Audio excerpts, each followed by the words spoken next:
नमस्ते, माझं नाव शीतल अश्विन भानारकर.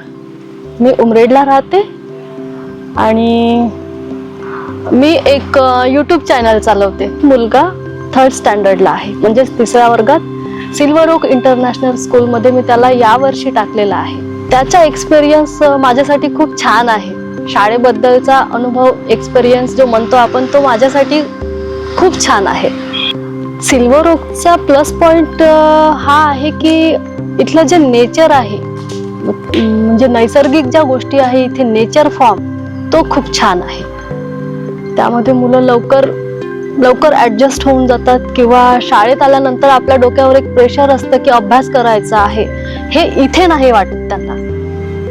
इथे नॅचरली, नैसर्गिकरित्या हसत खेळत शिक्षण जे म्हणतो आपण, जसं मुलांना हसत खेळत आपण या वयात शिक्षण दिलं तर ते लवकर त्यांना कळतं, ते यामध्ये होत आहे. आणि इथले ताई लोक किंवा इथलं प्रिन्सिपल, मॅनेजमेंट यांचं मुलांवर किंवा पॅरेंट्स लोकांवर कुठल्याच बाबतीत कंपल्शन नाहीये. त्यांना त्यांचा वेळ देतात. त्यांनी म्हटलं की काही प्रॉब्लेम असेल तर आपण थांबू, थोडं त्याच्यावर काहीतरी उपाय काढू. हा पण इथला एक प्लस पॉइंट आहे. आणखी एक गोष्ट म्हणजे अशी की मी जेव्हा माझ्या मुलाला या शाळेमध्ये ऍडमिशन दिलं, त्यावेळेस एक मायनस थिंकिंग म्हणा किंवा एक काहीतरी जे आपल्या हातून सुटत जाते, ते म्हणजे एक मुलाचा आत्मविश्वास. तो म्हणजे बऱ्याचदा त्याचा डॉमिनेट झालेला आहे यापूर्वी.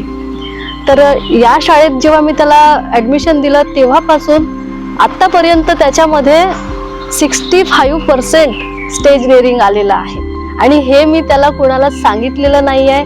तिथल्या टीचर्स लोकांनी प्रत्येक वेळेस म्हणजे त्याला एक संधी दिलेली आहे, आणि त्या संधीचा त्याने छान प्रकारे उपयोग केलेला आहे. आणि त्याचं कॉन्फिडन्स लेवल जे म्हणतो आपण, जो आपल्या मुलाचा आत्मविश्वास वाढायला हवा, तो या शाळेमध्ये आल्यानंतर ऑटोमॅटिकली त्याचा वाढलेला आहे. परत एक गोष्ट मला आवर्जून सांगायची आहे की जसं आपण मुलांना घरी संस्कार देतो, तसा आपण मुलांना काही श्लोक शिकवतो, किंवा कधी कधी आपल्या हातून काही गोष्टी सुटतात, आपण नाही देऊ शकत, किंवा आपल्याला नाही कळत की आपल्याला मुलांना हे संस्कार आलेच पाहिजे.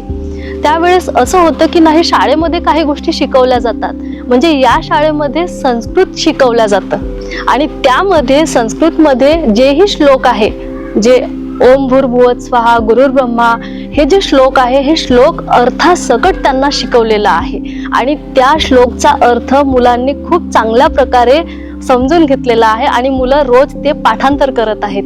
ही एक महत्वाची गोष्ट मला खूप आवर्जून सांगायची आहे की मुलं त्या निमित्ताने ते शिकल्यानंतर, त्यांना अर्थ कळल्यानंतर, रोज सकाळ संध्याकाळ मुलं घरी येऊन त्या श्लोकचं आवर्जून पुनर्वाचन, ऐकणे ह्या गोष्टी करत आहेत. आणि ते आपल्याला खूप कॉन्फिडेंटली सांगत आहेत की आमच्या शाळेत आम्ही आज ही नवीन गोष्ट शिकलो मम्मी, आम्हाला खूप छान वाटते. याचा अर्थ काय होतो, जसं माझा एक संस्कृत विषय होता, तर मला हे सांगायला सोपं पडतं. मी बऱ्याच गोष्टी त्याला शिकवते. माझ्या मुलाला तरी मी बरेच संस्कृतले श्लोक शिकवले, पण त्या व्यतिरिक्त शाळेमध्ये त्यांनी जे जे शिकलेलं आहे, त्याचं मिनिंग लक्षात घेऊन जे शिकलेलं आहे, ते खूप छान प्रकारे आणि खूप चांगलं वाटलं आहे, आणि ते खूप कॉन्फिडेंटली शिकलेलं आहे. आणि त्यामुळे त्यांना एक संस्काराची जी भावना आपण रुजवू शकत नाही, किंवा कधी प्लस मायनस होतो आपल्या हातून, त्या शाळेमध्ये 100% झालेलं आहे. आणि मी खूप सॅटिस्फाय आहे त्यासाठी.